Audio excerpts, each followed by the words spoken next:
Buongiorno, je vais rendre hommage à un des Italiens les plus connus. Je vais faire quelque chose de machiavélique, c'est-à-dire parler en français devant un public italien et des diapositives en anglais.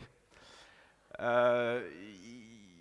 ne peut pas y avoir, à mon sens, d'économie positive sans développement économique de long terme. Et il ne peut pas y avoir de développement économique de long terme sans une finance qui permet ce développement économique de long terme. Il est relativement aisé, ici en Italie, de démontrer ce postulat.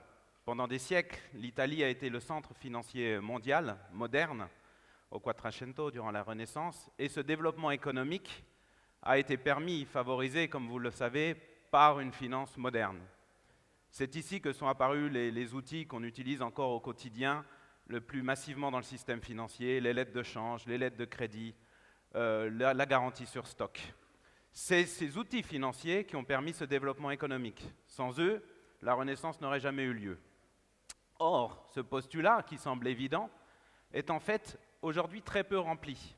Plus de 90% de la population mondiale n'a pas accès aux services financiers, n'a pas accès à un système financier qui lui permet ce développement économique. Pire, dans nos pays développés, l'accès à la finance diminue pour les entreprises, diminue pour les micro-entrepreneurs. Il augmente dans les pays en voie de développement, mais comme vous le voyez sur cette carte, il existe encore des zones géographiques, en Afrique particulièrement, mais aussi en Asie du Sud-Est ou en Amérique latine, où seulement une personne sur 10 a accès à un outil financier. Qu'est-ce qu'on entend par outil financier? C'est un accès à l'épargne, à un compte bancaire, à un système de paiement ou à une assurance.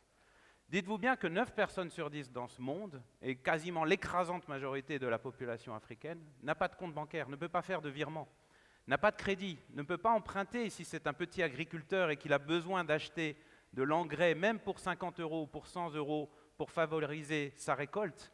Un fermier dans l'écrasante majorité des pays d'Afrique ou d'Asie du Sud-Est ne peut pas emprunter ces petites sommes pour l'aider à développer sa petite ferme. De la même manière, les marchands des souks au Maroc, dans les pays du Pérou, etc., ne peuvent pas avoir accès à des prêts pour acheter leurs marchandises. Donc de ce fait, dans ces pays-là, il est très difficile de parler d'économie positive, puisque de toute manière, le développement économique est fortement freiné par un accès très limité au système financier. Or, le besoin est massif. Quand on parle de 90% de la population mondiale, c'est un peu plus de 700 millions de ménages, 3 milliards de personnes qui n'ont pas accès à ce système financier. Et si vous vous dites que chacune de ces 700 millions de personnes, de ménages, a, disons, besoin d'un crédit de 500 $, vous arrivez immédiatement à un besoin de financement de l'ordre de 350 milliards de dollars qui est aujourd'hui manquant. Or, comme je l'ai expliqué au début, on sait depuis longtemps qu'il y a une corrélation évidente entre le niveau de recherche d'un État et la bancarisation et le système financier, l'accès aux services financiers des populations de cet État. Comme vous le voyez sur ce graphique, on estime, nous, à Responsability, qu'il y aura un rattrapage des pays émergents en termes d'accès au système financier, qu'ils retrouveront petit à petit le niveau d'accès au système financier que nous avons en Europe, et que de ce fait-là, l'ensemble des pays émergents, que ce soit l'Inde, l'Indonésie, le Mexique, mais aussi, on l'oublie souvent, la Russie, dans lesquelles les populations ont un accès très faible aux banques, aux assurances, vont avoir un jour ou l'autre un niveau d'équipement financier similaire à celui que nous avons ici en Europe, en Italie, en France ou en Allemagne. Et donc, de ce fait-là, ces populations, ces 700 millions de personnes qui vivent dans ces pays, mentionnés à gauche, Chine, Inde, Indonésie, Mexique, Russie, vont avoir besoin des 300, 400 milliards de dollars de financement que j'ai mentionné juste avant. Qu'est-ce que fait Responsability? Responsability, qui est une des entités du groupe Planète Finance, finance ce qu'on appelle la microfinance.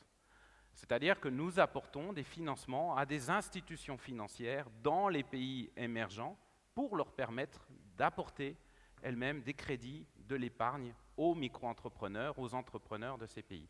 Ces entrepreneurs, qui sont-ils? Ce sont des petits agriculteurs, des petits commerçants, des petits artisans, c'est-à-dire l'écrasante majorité de la population des pays concernés.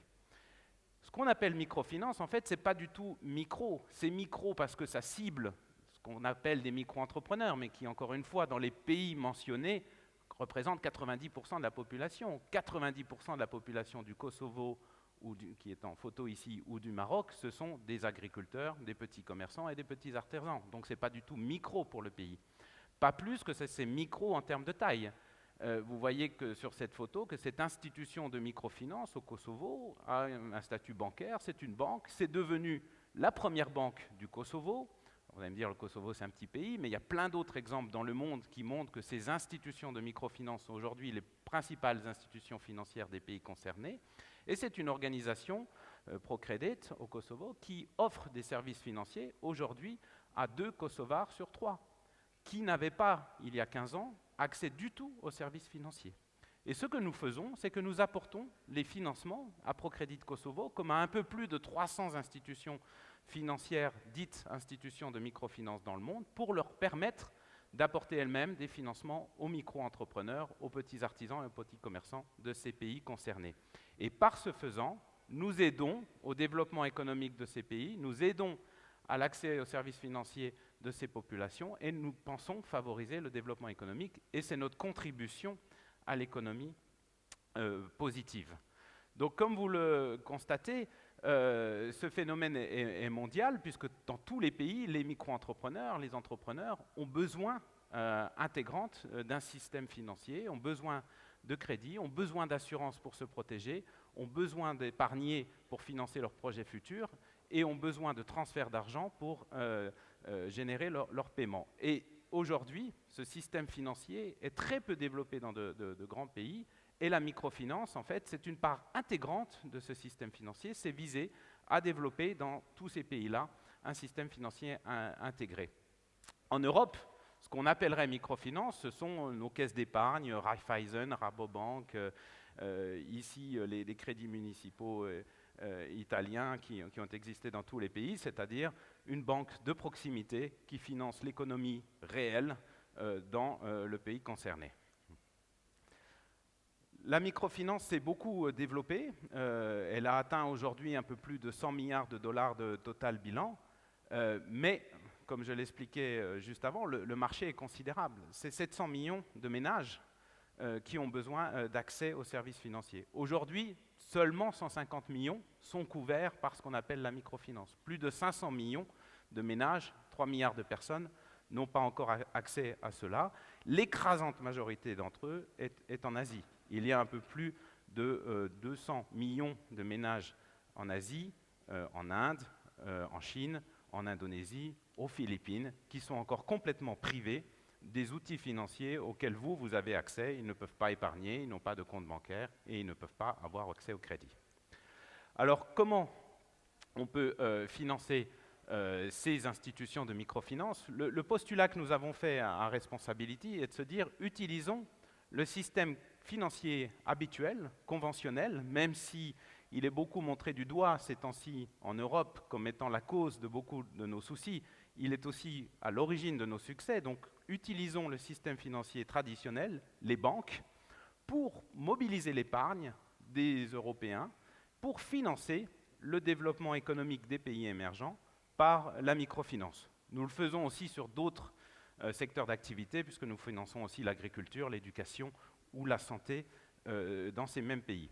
Et pour ce faire, au sein de Responsability, nous avons rassemblé la place financière. Alors comme notre maison mère est basée à Zurich, c'est essentiellement la place financière suisse, c'est-à-dire le Crédit Suisse, Swiss Re, Raiffeisen, Rabobank et d'autres banques privées suisses, pour collecter le plus d'épargne possible pour pouvoir financer ce développement économique des pays émergents. Comme je l'ai dit au début, il y a un besoin de l'ordre de 350 milliards de dollars de financement à apporter à ces 700 millions de petits agriculteurs, petits commerçants dans les pays en voie de développement. Ces 350 milliards, il ne faut pas se leurrer, nous n'arriverons pas à les collecter avec des outils trop philanthropiques qui ne permettraient pas aux épargnants européens d'avoir un rendement financier minimum couplé au rendement social qui serait d'apporter ce financement aux entrepreneurs locaux. Pour garantir un rendement financier traditionnel, il faut utiliser les outils de la finance traditionnelle. Donc nous gérons un peu plus de 2 milliards de dollars aujourd'hui de fonds. Nous avons une dizaine de fonds, dont 6 sont dans la microfinance, qui sont des fonds très classiques, qui sont promus, qui sont distribués principalement en Suisse, et j'expliquerai pourquoi, via 30 banques partenaires, c'est-à-dire qu'en gros toutes les banques suisses sont partenaires de nos produits. Et si vous étiez basé en Suisse et que le samedi matin vous alliez voir votre banquier en lui disant j'ai 10 000 euros à placer, je voudrais un projet éthique, il pourrait vous proposer, il vous proposerait sans doute les produits de Responsability. Et par ce biais, vous contribuez au développement économique des pays émergents, vous contribuez à l'économie positive et vous permettez à un grand nombre d'entrepreneurs d'avoir accès à un service financier. Le besoin est massif, donc le recours à l'industrie financière classique, pour nous, a été un moyen d'arriver à lever, à collecter 2 milliards d'euros. Nous sommes le principal acteur mondial sur ce thème-là, le leader dans le financement de la microfinance, dans le financement du commerce équitable, et c'est parce que nous avons utilisé l'industrie financière classique pour développer nos produits que nous y sommes arrivés. Alors vous allez me dire pourquoi en Suisse? Et ben c'est une question de régulation.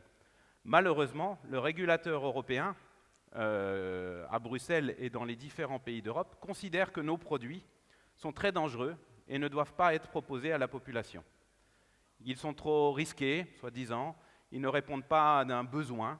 Par chance, la FINMA, donc l'autorité de régulation des marchés suisses, a eu une approche différente et a considéré que les outils, les fonds que nous avions répondaient non seulement à un objet social, mais aussi à une catégorie d'investissement que la population, que vous et moi, dans lesquels nous souhaiterions investir. Et donc nous avons obtenu une autorisation de distribuer nos fonds en Suisse que nous n'obtiendrons jamais en Europe.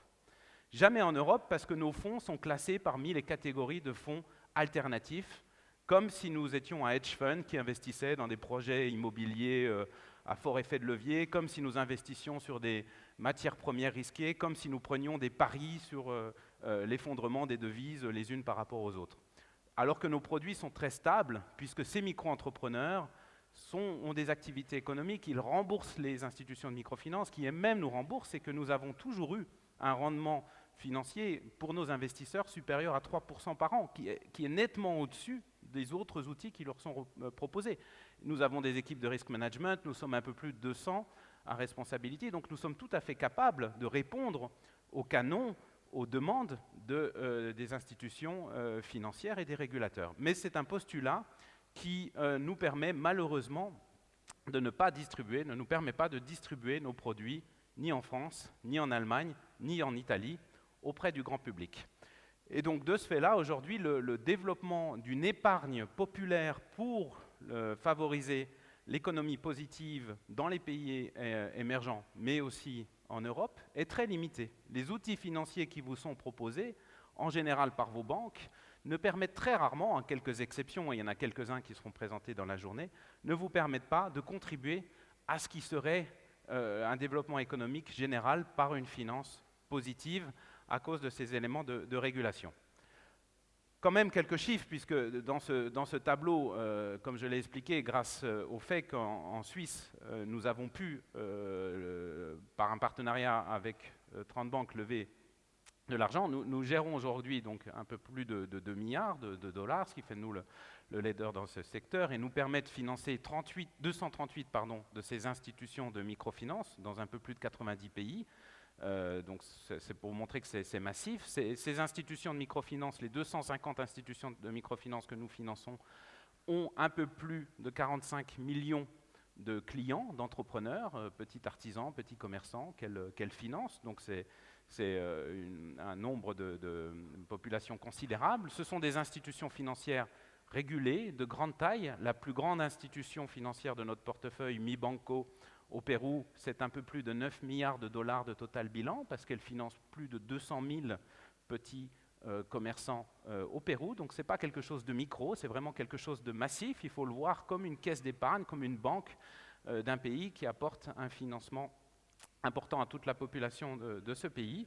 Et par ailleurs, nous veillons effectivement à un certain nombre de critères de performance sociale. Les institutions que nous finançons ont créé plus de 300 000 emplois dans les pays émergents, des agents de crédit, tout le personnel de ces institutions de microfinance. Nous veillons aussi à ce qu'elles payent leurs taxes localement, puisqu'un des leviers du développement économique, c'est aussi d'avoir un État qui est en capacité de financer un certain nombre d'infrastructures, notamment dans l'éducation et les transports. Et donc les institutions que nous finançons contribuent par les taxes qu'elles payent à 370 millions de dollars de budget des États dans lesquels elles travaillent. Et nous vérifions qu'elles sont complètement à jour du paiement de leurs taxes. C'est un point qui nous est très à cœur.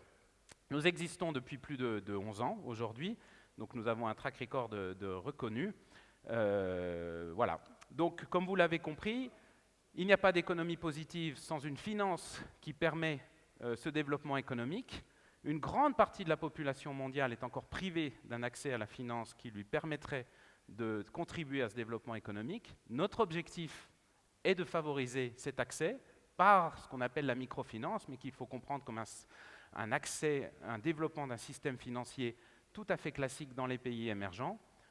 Ce système financier est en cours de construction. C'est déjà plus de 100 millions de personnes intégrées, 100 milliards de dollars de total bilan, mais seulement 1/5 du chemin a été parcouru. Il reste des besoins encore 4 fois supérieurs, et ces besoins nécessiteraient qu'en Europe, l'épargne populaire puisse être allouée sous certaines conditions à ce type de produit. Et malheureusement, avec les évolutions réglementaires que l'on voit venir, cet accès qui n'est pas possible aujourd'hui nous semble aujourd'hui encore plus difficile à entrevoir pour demain. Voilà, merci beaucoup et à votre disposition pour toute question.